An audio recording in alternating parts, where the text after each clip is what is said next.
नमस्कार दोस्तों, आपका स्वागत है अलौकिक दुनिया में। कल्कि पुराण 18 पुराणों में से एक है। यह संस्कृत भाषा में है।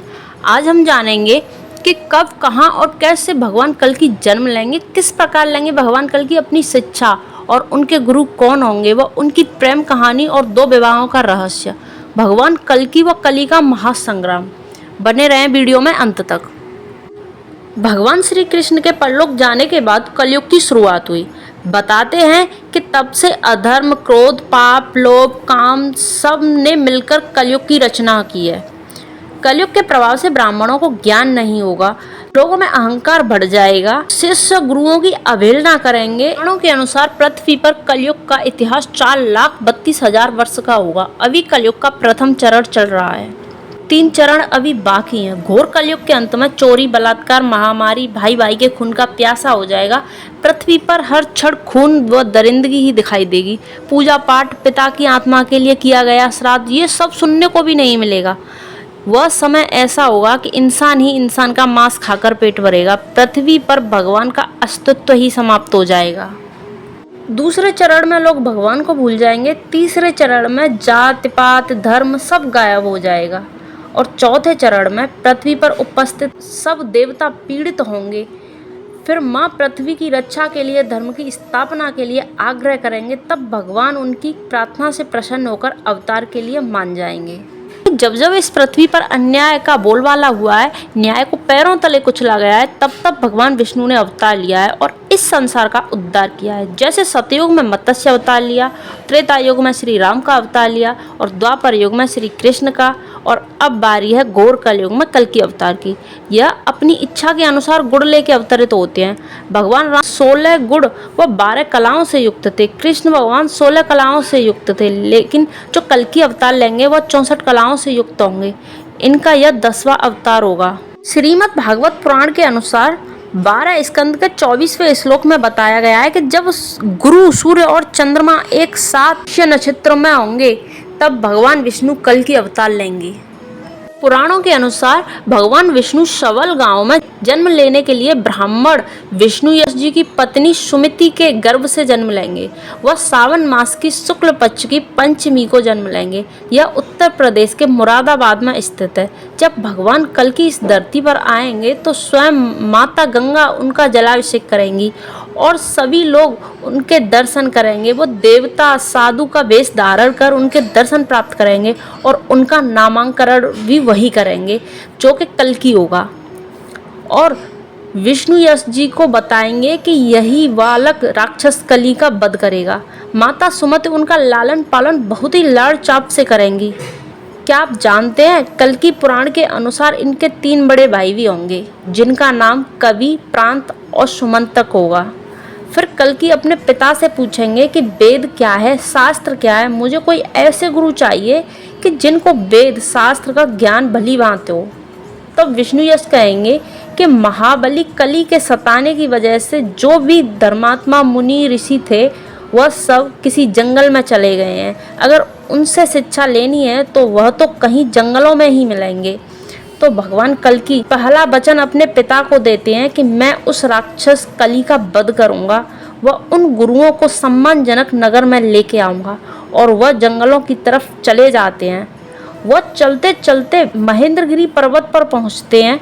पुराणों के अनुसार उन्हें वहां पर परशुराम मिलते हैं और भगवान कल्कि, जो कि भगवान कल्कि को शिक्षा देने की बात कहेंगे और बताएंगे कि प्रभु, मैं परशुराम हूँ, आप ही की प्रतीक्षा में इतने वर्षों से यहाँ पर तपस्या कर रहा था। भगवान कल्कि उनको अपना गुरु बना लेंगे और वहाँ अस्त्र शस्त्र, वेद, पुराण, 64 कलाओं सब में निपुण हो जाएंगे। फिर जब वह कल्कि वहाँ से विद्या ग्रहण करके चलते हैं तो परशुराम से कहते हैं कि दक्षिणा में क्या लोगे? आपने मुझे शिक्षा दी है तो आप मुझसे कुछ भी गुरु दक्षिणा में मांग सकते हो। तो परशुराम जी कहते हैं कि प्रभु, मैं जानता हूँ कि आपने यह अवतार क्यों लिया है। अगर आप मुझे कुछ देना ही चाहते हो गुरु दक्षिणा में तो सुनो कि आप भगवान शंकर से अपने अस्त्र शस्त्र ले लो और इस धरती को उस कली के अत्याचार से मुक्त कर दो और अपनी पत्नी पद्मा को उस सिंगल द्वीप से प्राप्त कर लो और इस पृथ्वी पर पुनः धर्म की स्थापना करो। धरती माता को उस पीड़ा से आज़ाद कर दो। मेरी यही गुरु दक्षिणा है। भगवान कल्कि अपने गुरु को वचन देते हैं कि जो भी आपने मांगा है वह अवश्य पूरा करूंगा, और वहां से निकल जाते हैं। भगवान कल्कि सीधे विश्वेश्वर भोलेनाथ के मंदिर पहुंचते हैं और वहां जाकर विधि विधान से शिव स्तोत्र की रचना करते हैं और तपस्या पर बैठ जाते हैं। तो भगवान भोलेनाथ प्रसन्न होकर वहां प्रकट होते हैं और एक अश्व और संपूर्ण काल का विनाश करने वाली एक तलवार प्रदान करते हैं। फिर भगवान कल्कि भोलेनाथ से प्रणाम कर वहां से सीधा अपने गांव सबलपुर के लिए निकल जाते हैं और उनका अश्व का नाम देवदत्त था। जब वह अपने घर पहुंचते हैं तो अपने माता पिता व 3 भाइयों को भगवान परशुराम के गुरु बनाने व भगवान शंकर से अस्त्र शस्त्र लेने की बात बताते हैं और गुरु दक्षिणा में गुरु ने जो मांगा था वह भी बताते हैं और निकल जाते हैं अधर्म का नाश करने व धर्म की स्थापना करने। वह सब साधुओं को इकट्ठा करते हैं और उनको नगर में रखकर वहां के लोगों को ज्ञान का उपदेश देने के लिए कहते हैं। भगवान कल्कि के 2 विवाह होंगे, एक लक्ष्मी स्वरूप पद्मा जिनके पिता का नाम ब्रहदत्त और माता का नाम कुमति है, जो कि मन ही मन भगवान हरि को अपना पति मान चुकी हैं। वह भोले बाबा की बहुत बड़ी भक्त थी और उन्होंने भोले बाबा को प्रसन्न कर लिया अपनी पूजा से। तो भोले बाबा उन्हें वचन देते हैं कि आपका विवाह श्री हरि जी से ही होगा, जो कि कलयुग में कल्कि अवतार ले। और वह कहती हैं कि अगर भगवान कल्कि ने मुझे नहीं अपनाया तो मैं आत्मदाह कर लूंगी। यह सब जब भगवान कल्कि सुनते हैं तो पद्मा के लिए खबर पहुंचाते हैं कि मैं अवश्य आऊंगा और विवाह भी करूंगा। और कुछ समय बाद भगवान कल्कि सिंगलदीप पहुंच जाते हैं और पद्मा अपने पिता को बताती हैं और भगवान कल्कि व पद्मा का विवाह हो जाता है और वह पद्मा को लेकर अपने गांव सबलपुर आ जाते हैं। और भगवान कल्कि की दूसरी पत्नी माता वैष्णो जो कि राम भगवान के समय से तपस्या कर रही हैं। राम भगवान ने उन्हें वचन दिया था कि मैं कलयुग में कल्कि अवतार लूंगा, तब आपसे विवाह करूंगा। तो भगवान कल्कि इन दोनों से विवाह करते हैं। कली उस समय सबका भगवान होगा। रावण एक राक्षस था लेकिन बहुत बड़ा ज्ञानी था, तपस्वी था, भोले बाबा का भक्त था। कली में पुण्य नाम की एक भी चीज नहीं होगी। इंसान भी कल्कि भगवान को गलत समझेंगे क्योंकि कली ही उनका भगवान होगा। इतना ताकतवर होगा कि संपूर्ण पृथ्वी पर सिर्फ उसी के अन्याय का राज्य होगा। अब भगवान कल्कि कैसे करेंगे उसका मुकाबला? दरअसल भगवान कल्कि का अवतार चित्रण है कमान धारण किए हुए एक घुड़सवार के रूप में। देवदत्त नाम के एक सफेद घोड़ा है, हाथ में एक तेजधार तलवार है। क्या यही उनसे लड़ने के लिए पर्याप्त होगा? नहीं। जब भगवान कृष्ण ने भालका गांव में अपनी देह त्यागी थी उस समय उनका सुदर्शन चक्र पृथ्वी में समाहित हो गया था। जब भगवान कल्कि को उसकी जरूरत पड़ेगी तो वह सुदर्शन चक्र धरती चीर कर निकलेगा और उसे भगवान कल्कि अपनी उंगली पर धारण कर लेंगे। दूसरे चिरंजीवी हैं हनुमान जी को चिरंजीवी होने का वरदान दिया था। रामायण महाभारत में दोनों में इनका सहयोग था और कल्कि अवतार में भी इनका बहुत बड़ा सहयोग होगा। राजा बलि भक्त प्रहलाद के वंशज थे। उन्होंने अपने बल से तीनों लोगों पर विजय प्राप्त की थी। तब भगवान ने बालक का रूप धारण कर 3 पग जमीन मांगी थी और उन्हें पाताल लोक भेज दिया था। वह आज भी उनकी प्रतीक्षा कर रहे हैं सुतल लोक में।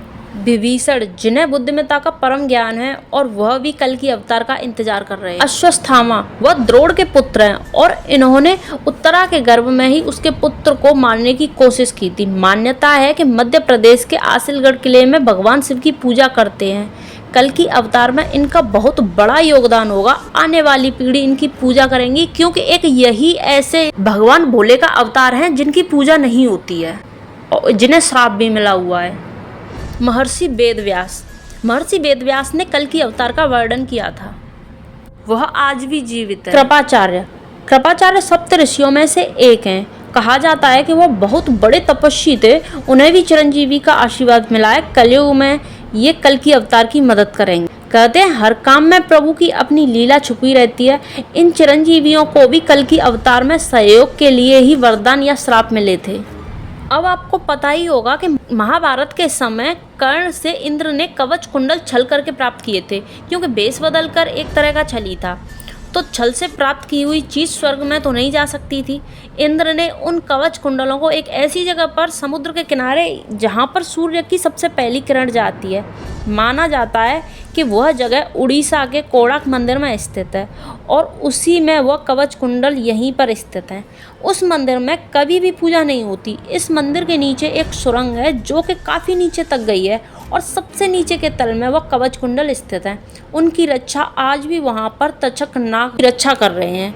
भगवान कल की अवतार लेकर उन कवच कुंडलों को धारण करेंगे, क्योंकि भगवान इंसान के रूप में आएंगे, ना कि स्वयं श्री हरि के रूप में।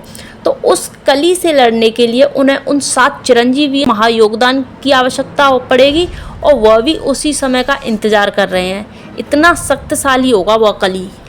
वैसे तो भगवान विष्णु कली को समाप्त एक क्षण में ही कर देंगे, मगर यह मानव रूप धारण करते हैं तो उनकी मर्यादाएं रहती हैं। इन सब का योगदान होगा तब होगा धर्म का महासंग्राम। तब 7 चिरंजीवी और भगवान कल्कि अपने देवदत्त नाम के घोड़े पर आरूढ़ होकर तलवार से दुष्टों का संहार करेंगे। तब सतयुग का प्रारंभ होगा और राक्षस कली का अंत होगा। अश्वत्थामा भगवान के दिए हुए श्राप से मुक्त हो जाएंगे और सब स्वर्ग को चले जाएंगे। फिर से धर्म की स्थापना होगी। ऐसी रोचक और सच्ची जानकारी के लिए हमारे चैनल को सब्सक्राइब करें। Thank you.